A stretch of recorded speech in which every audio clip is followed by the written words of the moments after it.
What is going on, YouTube? This is DBZ439 coming at you with my first place locals at Ignister deck profile. At my locals the other day, I went 4-0. First round I played against Zombie Eldlich. It was a very easy matchup. The only problem was that I had to deal with the zombie field spell, and I just had to destroy it and then proceed to OTKing him. Round 2, I did play against Dinos. Dinos is a little bit tricky because, you know, they're able to kaiju your Arrival, but there's a neat thing to combat that, and I'll show you later in the deck profile. Next round I played Pure Phantom Knights, and then the final round I played against Phantom Knight Burning Abyss Dragoon, equipped with back row, and I practically 2-0'd every single opponent with this very build. Without any further ado, let's get on with the deck profile, starting off with the monsters. So first off, we play triple Pikari. Pikari, when this card is normal summon or special summon, you can search a spell or trap Ignister card, and his second effect, which is kind of irrelevant, is you can target another Ignister monster you control, change it to level 4, and you use that effect to overlay into the Light Dragon.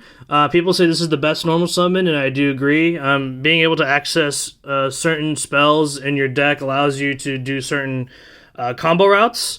And so, yeah, I mean, as you guys know, this deck is one card full combo Arrival, or one card full combo Access card OTK. And that's the great part about this deck. It's like a 20 card Ignister engine, and then you just fill it out with, you know, a bunch of hand traps and utility cards. Moving forward with the Ignister monsters, obviously we do play the triple Achichi. When this card is normal special summon, you can search an Ignister monster level 4 or lower. And this graveyard effect is very underrated. So if this card's in your graveyard and your Ignister monster is battling, or your Cyberse monster is battling a monster at the start of the damage step, you can banish this card and destroy your own Ignister or Cyberse monster. And the reason why that's important is because in the damage step, if you banish this, your opponent's not allowed to replay attack, so it can save you life points, and it can also trigger cards like Wind Pegasus in the graveyard, or if you make the Fire Ignister Link 3 monster, you can trigger its effect, so that's pretty useful. Next we played double Doyon. For the longest time I was playing 1, but for the sake of the tournament I did play 2, because I had 1 flex spot left in my deck and I didn't know what to play. And so I decided to play double Doyon because Doyon is so good because of the fact that you can recycle cards from your graveyard.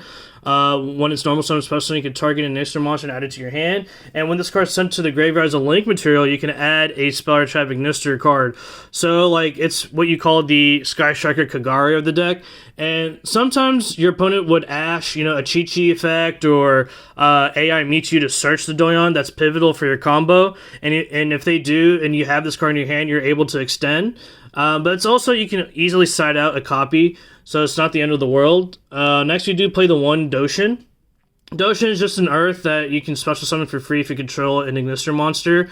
And so these two cards were originally Hirari and Gachari, but I decided to cut those and play these two instead, and it worked perfectly fine. Those cards are okay. I mean, they help you extend and make one of your monsters immune to card effects if chain block properly, especially if you use Gachari on your Accesscode Talker, but I found that to be very situational, and I felt like this was more effective. And before moving forward, just to let you guys know, I've been playtesting this very build a lot on DB, and I've been having around a 75 to 80% win rate with this deck, so it's proven to be very effective, especially against the top contending decks right now. Moving forward, we do play the one Bururu. When this card is special summon or normal summon, you can dump an Ignister monster, and then if this card is sent for a synchro material, the other material used for the synchro material gets special summoned. So it's really good because it helps you get to your Wind Pegasus, and Wind Pegasus can act as like a semi-pseudo Harpy's Feather Duster that doesn't target, which is pretty insane. And then you get to special summon the monster you use for the material. So remember, the monster you special summon with the material, if you haven't used its effect when it gets special summoned, you can go ahead and use that effect. So that comes out sometimes when you're not able to do your full combo. Maybe your opponent like hand traps you or something. You can dump a Doyon or a Pikari, and then be able to revive with like a Splash Mage, and then trigger their effect. So that's pretty helpful. And then finally for the Ignister monster, we do play the one Danmari. Danmari has an interesting hand effect to where if you're when an attack is declared involving your Ignister monster, you can special summon this card from your hand and negate the attack, and so that's pretty cool because like you can do a lot of neat things with this. Like your opponent will see us coming for one. You can summon Doyon using Reborn on your opponent's battle phase to add Danmari from your graveyard to your hand to stop a battle, and then use them as link materials next turn to make transcode. So that's pretty cool. And then its graveyard effect is if you control a link 6 or higher monster, you can banish this card from your graveyard as a quick effect and then act as a target one face-up card your opponent controls and negates effects.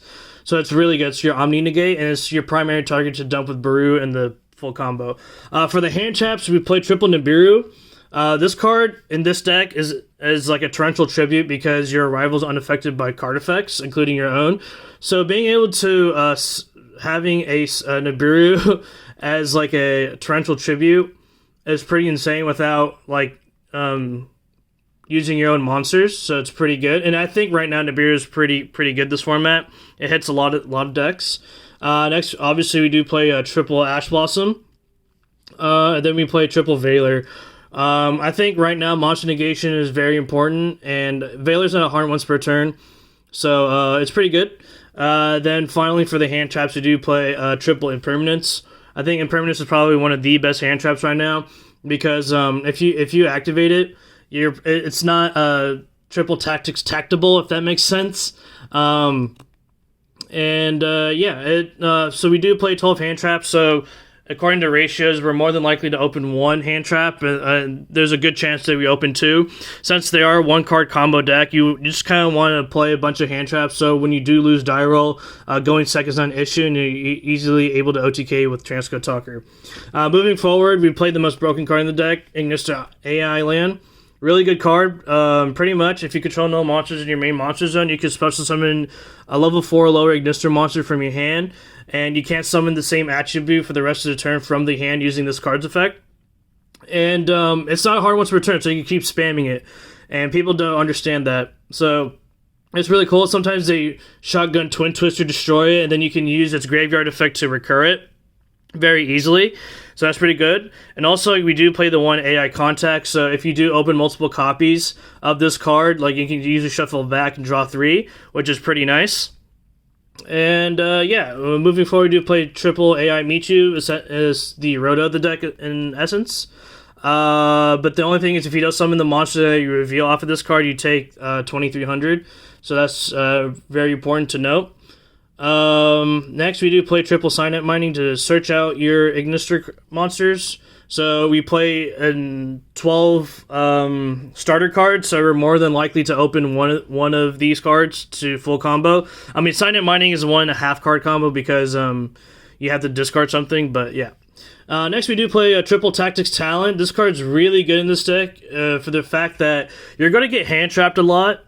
And you can play through hand traps, which is the beautiful part about this deck. And being able to rip a card out of your opponent to gain the knowledge to know what to hit with your hand traps or Danmari and get that knowledge is very good. Or if you know they have a card that can like break your board or have any other hand traps in Nibiru prior to your 5th summon, like you can rip it out. So it's really good. This is like one of the few cards that can stop Nibiru because Nibiru and Droll are the ultimate abomination to this deck. Moving forward, we do play double Reborn.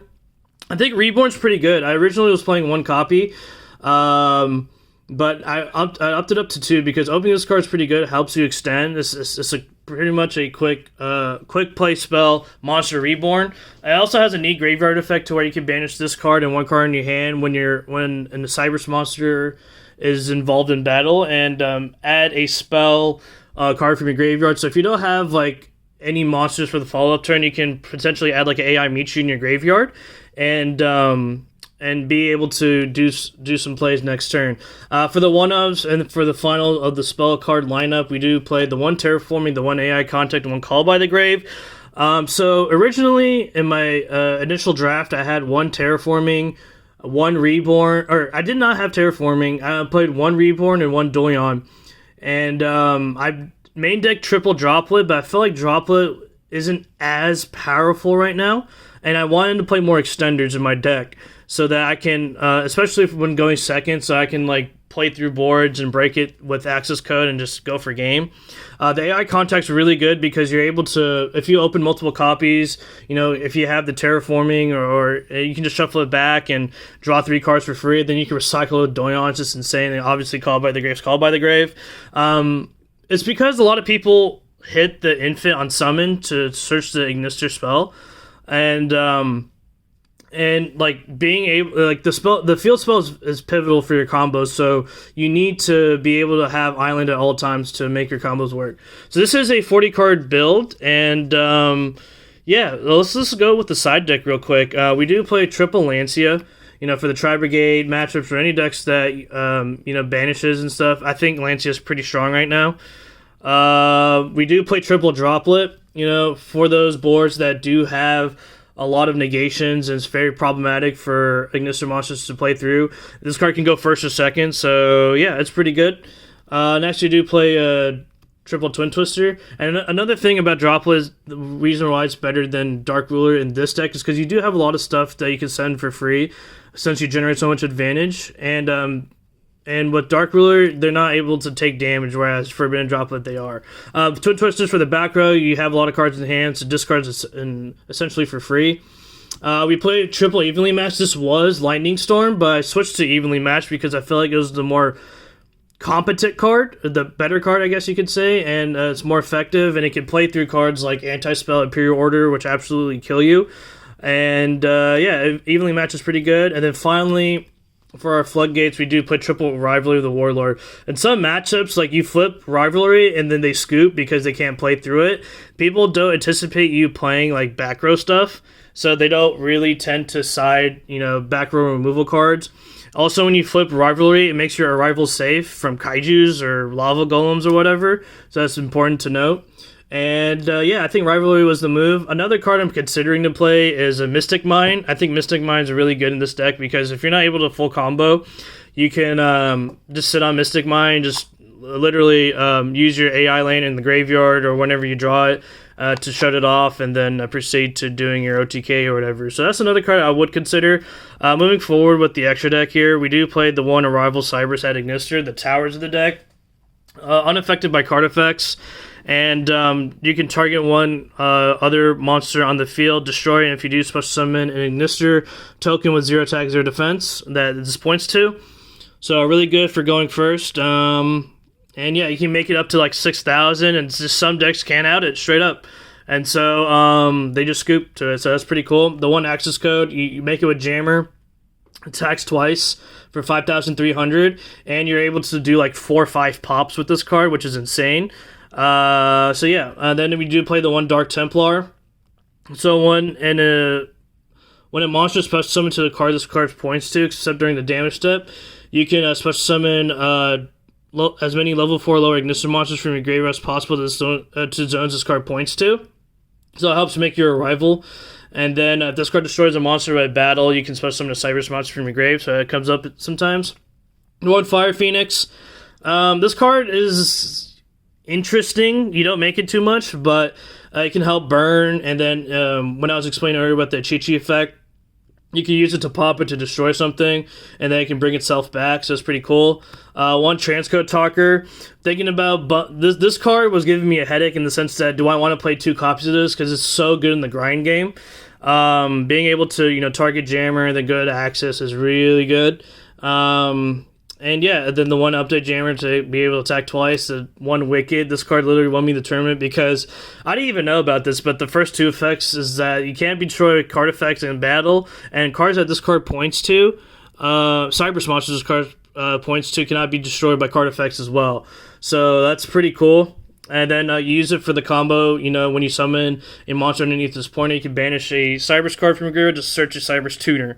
So that's pretty good. The one Security Dragon to link off your Nibiru token, or if someone has like a Contacting Sea on your side of the field, you can link it away for a Security Dragon. You can bounce it because it's easy to co-link. So it's pretty good. We do play the one Link Spider. This was a second transcode, but I did play the Link Spider in case, I did get nibbed or whatever, so I can further extend. And I made my build to extend a little bit, so I did warrant a spot, but this could be a second Transcode Talker moving forward. We do play the double Splash Mage. This card you play two because the first one's for the Arrival combo, and the second one's the OTK with Transcode and Access. Next, we do play the double infant. Allows you to search your field spell, and then it can able to shift a zone, change its attribute to allow it to get your Arrival to 6k.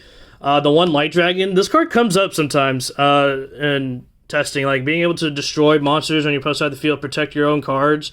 It comes up sometimes, but you mainly have it to reveal for Meet You to search Pikari. I see some people cutting this card, for like a second copy of Transcode, which I might consider in the future, but for now, I think Light Dragon does warrant a spot, and finally we do play the one Wind Pegasus. Card's absolutely insane. Depending on the number of Ignister cards you control, you can destroy that many spells and traps your opponent has, and then if this card's in your graveyard, something gets destroyed on your side of the field, you can banish this to shuffle one card back from your opponent, which is really good. People don't see that coming. And yeah, that is it for the deck profile, guys. If you enjoyed what you saw, please consider hitting the like and subscribe button. It motivates me to post more videos like these. If we get 100 likes for this video, I'll do a test hand / combo video for this deck in particular, because a lot of people are wondering what are the combo routes, and it's very easy to play. It's fairly budget, and with the Megatic coming out, I feel like it'll be more accessible. And yeah, have a great day.